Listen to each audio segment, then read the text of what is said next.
The Pittsburgh Penguins have found a hidden gem, and as we found out last night, this has major implications on the team moving forward into next season. We're going to break it all down and who this hidden gem is in this episode of Penguins Digest. But before we do that, a quick reminder to hit that subscribe button. About 68% of you who watch these videos are not actually subscribed to the channel. So if you want to stay up to date with everything that's happening with the Pittsburgh Penguins as we're heading into a very busy offseason with a lot of salary cap space, thanks to Kyle Dubas, it's free. Be sure to hit that subscribe button. And I just want to take a minute to welcome Mark Pye into the channel. We will be running some duos here on the channel at times like tonight, and an eventful game here tonight for the Pittsburgh Penguins. A big win to close out their season against the Washington Capitals and, ruin their draft stock a little bit, their draft positioning a little bit. We'll get into that as well. But a big night for a guy we've been talking about on the channel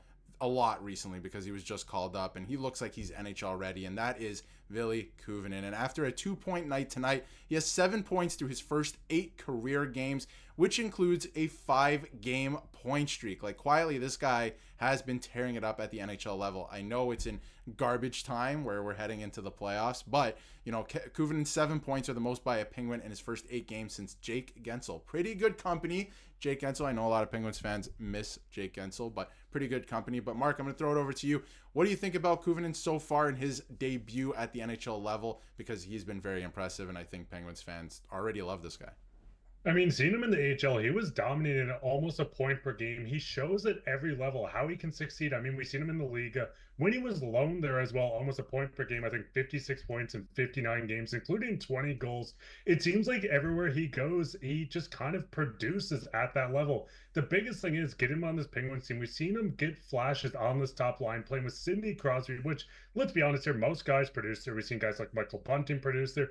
Russ is having a great year with them, but I do think this is looking like a complete gem.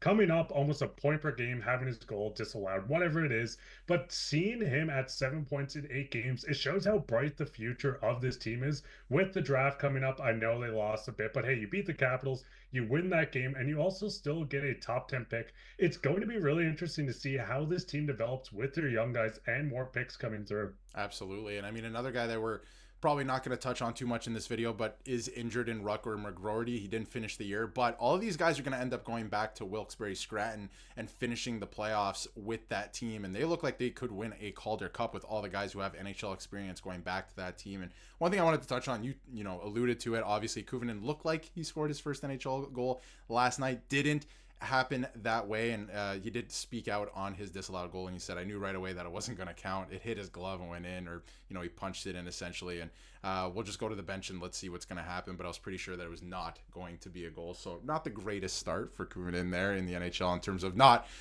getting a goal in his first official season, but we know he's going to score a lot of goals. But he was named to the AHL all-rookie team this year as well with some other big names. And, I think he's going to graduate from the AHL. I think this is a guy who's going to play full-time at the NHL level next year. And, from Danny here, I mean, Koivunen is a pure playmaker at this point. Like, he's not going to fill the role of Sidney Crosby, but he's going to be that guy that's going to dish the puck all over the ice. And we saw it tonight, again, with another 2 points, getting an assist on the power play there, and assisting on Brian Rust's goal. We'll get to Brian Rust later in this episode as well, but I do want to throw it over to you again, Mark. A lot of people, like Dan, are comparing Koivunen right now to Matt Zuccarello. I think that's a great comparable. Zuccarello's been a very consistent player at the NHL level for a long time. So, what do you think about that comparison? Do you think he can live up to that? And I think Penguins fans, again, they're falling in love with this guy already. And I mean, the biggest thing, listen, if you can get a Zuccarello type player out of him, that would be incredible for this Penguins team. But I think the big thing that a lot of people don't understand is he can be a goal scorer at this level. We've seen 20 goals in the Liga. We've seen 20 goals in the AHL. And yes, there is a big jump, but this is a guy that consistently scored 20 goals in 2 different leagues. So it's a matter of time before he really gets into this lineup. Maybe next season we see him pot 10 to 15. But I do think he's going to be a very important player, and he's a very complete player when it comes to his offensive game, I mean, looking at some of his draft guides coming in, he's the type of player that really likes to hold the puck and just make magic happen. We're seeing it with the 7 assists in 8 games, almost 8 points in 8 games, minus, the goal being turned back. But if you can get a Zuccarello type player, I think this is a home run prospect, and he's already looking like it for the Pittsburgh Penguins organization. Absolutely. And I mentioned earlier, yes, it's in garbage time right now, but you want to see these little things kind of develop in front of your eyes, like even when there's a small sample size, if you're a Penguins fan, because you're trying to look towards the future at this point. This team's not going to, they missed the playoffs for a couple of teams in a row, a couple of years in a row at this point, and, you're looking towards the future in terms of prospects and what they mean. And, from Jesse as well, on the positive side, Koivunen looks like he's NHL ready, and I think that is evident at this point. Maybe he's not the most complete player in terms of, you said he's, a complete player in terms of offense. I totally agree with that. But in terms of his all-around game, he isn't there yet, and that's to be expected. He just came up from the AHL, but I think they took their time with him to a degree, and now he's ready to make an impact at the NHL level, certainly offensively, but once he rounds out the rest of his game, which I think he will over the course of the next couple of seasons, he's going to be a dangerous player. This is a good player, and I think, if you're, again, a Penguins fan, you're loving this because you're looking towards the future. Who's going to come up and make a difference? This is one guy. I think McGroarty's going to be another guy who's going to make a difference. And, Koivunen right now has kind of, because of the injury to McGroarty, stepped up in his absence, playing with Sidney Crosby and Brian Rust on that top line, and hasn't really looked out of place. I know Sidney Crosby can make anybody look good, but hasn't necessarily looked out of place. One thing I wanted to pivot to now, Mark, before we wrap up here, is Ovechkin got cheered in Pittsburgh tonight, which I don't know if I ever thought I would see that, but Ovi obviously broke the record for most goals scored in the NHL. So I don't know if you have any thoughts on this, Ovi, the fact that he was cheered in Pittsburgh. I thought that was pretty crazy, especially in Pittsburgh's last game of the year. But to see hockey kind of celebrated this way with two great players in Sidney Crosby and Alex Ovechkin that gave us great rivalries over the years and great playoff series. What do you think about this?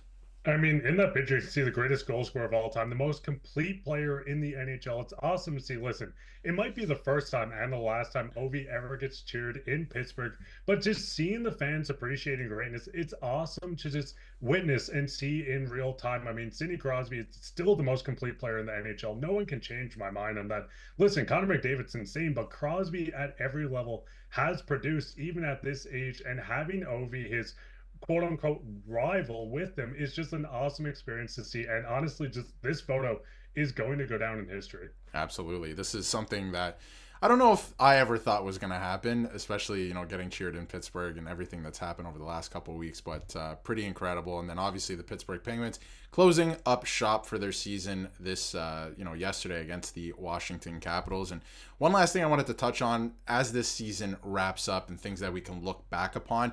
Couple guys had career years this year, and not necessarily rookies, right? Which obviously they're going to if they're rookies, right? But, not necessarily the younger guys. It was some of the older guys that stepped up in, absences, in injury, stuff like that. Rickard Rakell had a career year. He had 70 points. So, that's something to look forward to, that he's going to be a guy who's going to return. He's going to be a leader. And then another guy I wanted to touch on too is Brian Rust hit the 30-goal mark for the first time in his NHL career. And a lot of people are going to say, yeah, you're playing with Sidney Crosby, which is true. Crosby can make anybody look good. You can put a beer leaguer up there with Sidney Crosby and he would make him look good. But Brian Rust is putting in that work, 30 goals on the season, and I think that's, first of all, impressive. You have, Mark Grzelcyk putting in career years as well. So, Koivunen had a good end to the season. So this is a lot to look forward to next season, the season after that, as the Penguins continue to come out of this rebuild. And you have guys like Rust who are leaders still, who's, him and Crosby. I think a lot of fans are happy that Crosby stayed so that he can kind of usher in this new era. I don't know if you have any thoughts on that, but I think it's a good thing Crosby stayed, and I think it's something to look forward to in terms of, some of the older guys on this team having career years and leading the way for the younger generation. Because listen, Dubas is going to have a tough offseason, but I think keeping Crosby, and obviously Pittsburgh fans want it, Crosby wants it, management wants him. Sidney Crosby is not going to leave this team, but I do think Dubas has a really good building point. This team's going out, maybe not on the hottest streak, you get a win, but the biggest thing is you're having career years out of you guys. If you want to flip them, you get top value. But I do think it helps with them going in, hey, a bad season, but hey, 70 points, outstanding. Let them build off this, go out, pick up players. I think it's just a matter of time before this Penguins team is a contender, and hopefully it happens in the Crosby era one more time. It's looking like they got the pieces to kind of usher them up into a playoff spot sooner rather than later at this point, right? If they can put all the pieces together, because we've seen, flashes of brilliance from some of these younger guys, I think Crosby has one last push because, we know he's said it that once he starts to dip in production, he will probably retire, but that probably isn't going to happen anytime soon. He's over a point a game player again this season, one of the best of all time in the NHL. So it's going to be interesting to see what happens as we move towards, the offseason here, what Kyle Dubas is going to do, and then obviously next season. I think it's still going to be very exciting, but we want to hear what you have to say in the comments about all of the topics that we covered today. Obviously, Koivunen, what you feel about him. I think he's a hidden gem. I think that, he's starting to prove, and it sucks that the season ended with him only getting to play 8 games because I feel like he had a lot more to show, but we'll see him again next season. And obviously, let us know about Ovechkin, how you feel about that as a Penguins fan. And, the future, I think, is bright still with Sidney Crosby and Brian Rust and Rickard Rakell leading the way. And Evgeni Malkin, to a degree, I feel like you'll have a better season next year. But we want to hear what you have to say. And if you haven't yet, hit that subscribe button so you can stay up to date with everything Pittsburgh Penguins.